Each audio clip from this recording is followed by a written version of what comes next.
প্রজাপতি মার্কার জন্য দোয়া চাই, মুক্তিযুদ্ধের জন্য দোয়া চাই, স্বাধীনতার জন্য দোয়া চাই। আপনারা মুক্তিযুদ্ধকে যারা অপমান করে তাদেরকে ভোট দেবেন না, যারা মুক্তিযুদ্ধকে অপমান করে, যারা মুক্তিযুদ্ধের ইতিহাসকে বিকৃত করে তাদেরকে ভোট দিবেন না, যারা বুদ্ধিজীবী হত্যা নিয়ে মিথ্যা কথা বলে তাদেরকে ভোট দিবেন না, যারা মিথ্যাচারিতার উপর ভর করে মানুষকে অন্যায় ব্লেম দেয় তাদেরকে ভোট দিবেন না। সত্য যত খারাপ হোক, তিতা হোক, ঠিক আছে, সত্য বললে খারাপ লাগবে, স্বাভাবিক। যারা দোষ করছে, পাপ করছে, তারা খারাপ লাগবে। আমার একটা নীতি কি জানেন? হত্যার কোনো রিকনসিলেশন হয় না, আর নির্দোষ মানুষকে ক্ষমা চাইতে বলতে হয় না। যারা হত্যা করছে তাদেরকে রিকনসিলেশন হয় না। দেখেন, ওই সময়ের যারা গণহত্যাকারী তারা এসে বলছে নেতা হবে, ক্ষমা চাইলে, তৌবা চাইলে মাপ আছে নাকি? সর্বোচ্চ এখানে বাঁচতে পারবে, সর্বোচ্চ কাজকর্ম করে ইনকাম করতে পারবে, ব্যবসা বাণিজ্য করতে পারবে, কিন্তু সমাজের কোনো একটা খুনি নেতা হতে পারে না। আর নির্দোষ মানুষ যারা, তাকে ক্ষমা চাওয়ার অনুরোধ করা হলো অন্যায়। এবার আসেন যে কেন জামাত নামের দল ক্ষমা চাইলেও কাজ হবে না? কারণ ওইটা একটা প্রক্রিয়া, যেই প্রক্রিয়া মানুষকে হত্যা করেছিল, সেই প্রক্রিয়া নিজে কখনো রাজনৈতিকভাবে দাঁড়াতে পারে না।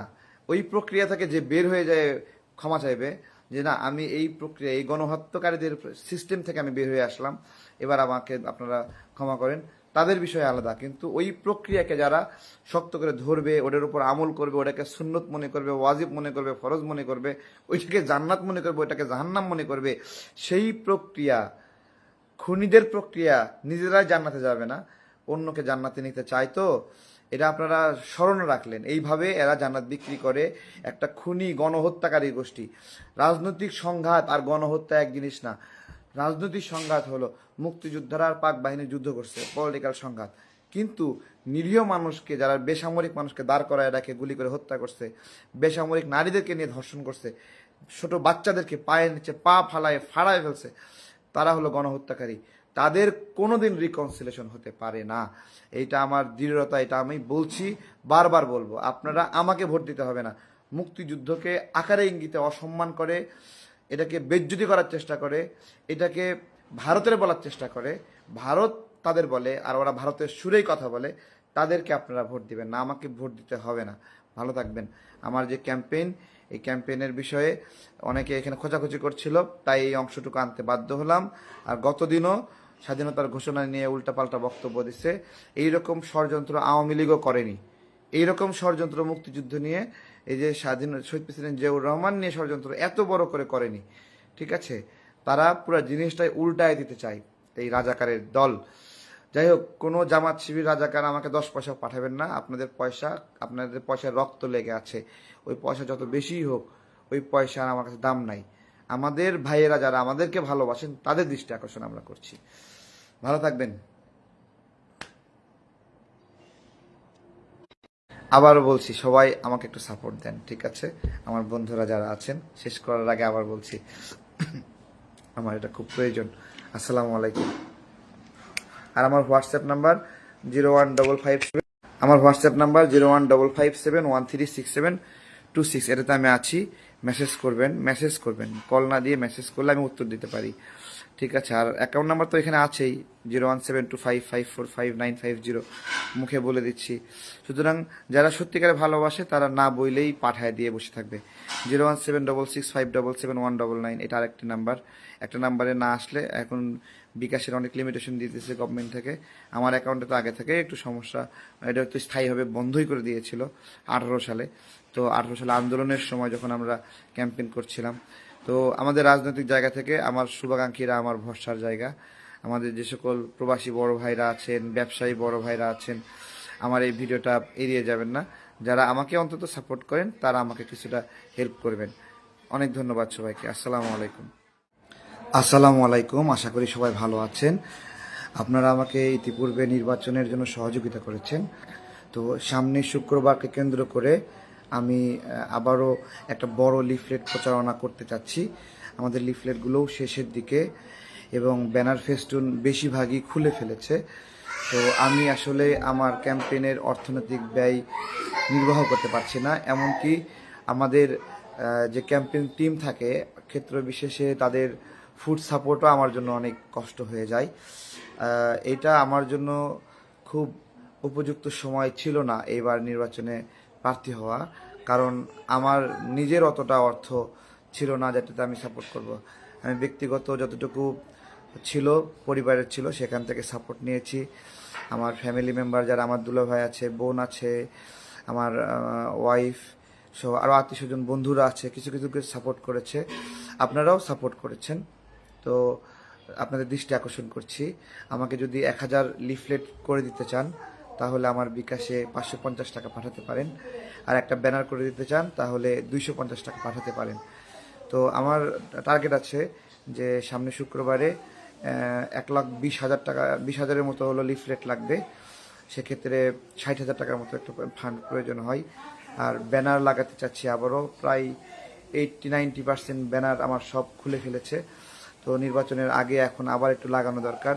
সবাই রেসপন্স করছে, সবার কাছে যাচ্ছি, জড়ায় নিচ্ছে, সবাই মায়া করছে, অনেকে পকেটে 500-1000 টাকাও দিয়ে দেয়।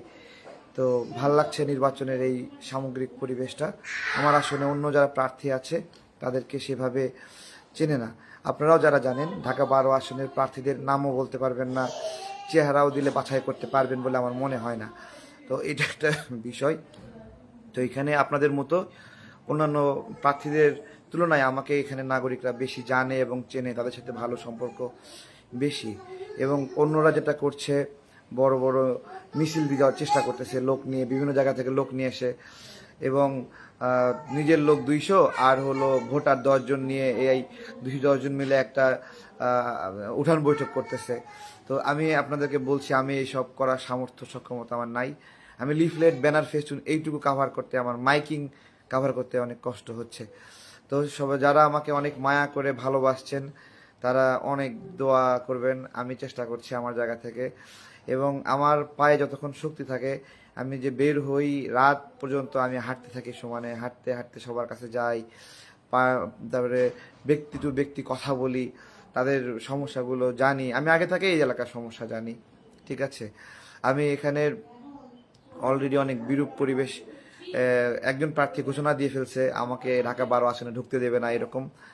তো আরও দিন যাবে, আরও বেশি দেখবে, কারণ যারা প্রার্থী আছে তাদের কেউ চেনে না, এখানে কেউ চেনে না। না চিনলে একটা মানুষকে বিশ্বাস করবে কিভাবে? শুধুমাত্র মার্কা দিয়ে দাঁড়ালে তো হলোই, তাই না? মার্কা দিয়ে তো হচ্ছে না, ব্যক্তিকে জানতে হবে, ব্যক্তি নিরাপদ কিনা, ব্যক্তি সন্ত্রাস কিনা।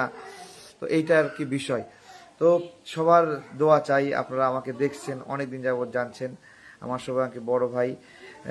আপনার হলো আমার যারা প্রতিপক্ষ আছেন তারা তো সমালোচনা করছেন, এটা আমার কিছু যায় আসে না, আপনারা এটা বলেন। আমিও আপনাদের মতামতগুলোও দেখি, শুধু গালিগুলো দেখি না, যেগুলো পজিটিভলি আপনারা আমাকে হোয়াটসঅ্যাপে দেন, মেসেজে দেন, বিভিন্ন আপত্তি অনাপত্তি, এই বিষয়গুলো আমিও দেখে আমলে নিয়ে সেইভাবে নিজেকে সংশোধন করে নেওয়ার চেষ্টা করি প্রত্যেকটা মুহূর্তেই। আমি প্রত্যেকটা সমালোচনা, শুধু গালিগুলো যারা দেন এগুলো আমি এড়িয়ে যাই, যে গালি দিয়ে ফেলছে যেহেতু তার কথা আর কি শুনবো। তো আমার বড় ভাই বন্ধু যারা আছেন, অনেকে ভাবছেন কোনোভাবে ম্যানেজ করেই ফেলবো, আসলে আমার জন্য খুবই কষ্টকর হচ্ছে। আমি খুব খুব অসহায় একটা অবস্থায় পড়ে গেছি। আমরা একটা ট্রাক ভাড়া নিয়েছি, ট্রাকে উপরে করে আমরা প্রত্যেকটা এলাকায় একটু দ্রুত যাওয়ার জন্য ঘুরবো। তো সেটার সাজানোর জন্য যে খরচটুকু, সেইটুকু আমরা ব্যবস্থা করতে পারছি না, ঠিক আছে। তো দোয়া চাই সবার কাছে দোয়া চাই, সবাই দোয়া করবেন, ঠিক আছে। আমার ছেলে একটু কান্না করছে, ভালো থাকবেন সবাই ইনশাল্লাহ। আর কেউ কথায় কষ্ট পেয়ে থাকলে ক্ষমা সুন্দর দৃষ্টিতে দেখবেন।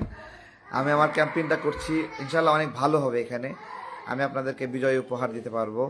এখানে মানুষ সবাই জেনে গেছে আমি এখানে আছি, তারা আমার ব্যানার ফেস্টুন খুলে যেই চেষ্টাটা করছিল এইটা আটকায় রাখতে পারেনি, সবাই জেনে গেছে। প্রত্যেকে, ভাই তারেক ভাই, প্রজাপতি, আমরা জানে গেছি। এই যে জানছে, এইটুকু আমার জন্য যথেষ্ট দরকার ছিল, যে আমারটা জানুক সবাই যে আমি নির্বাচন করছি এখানে।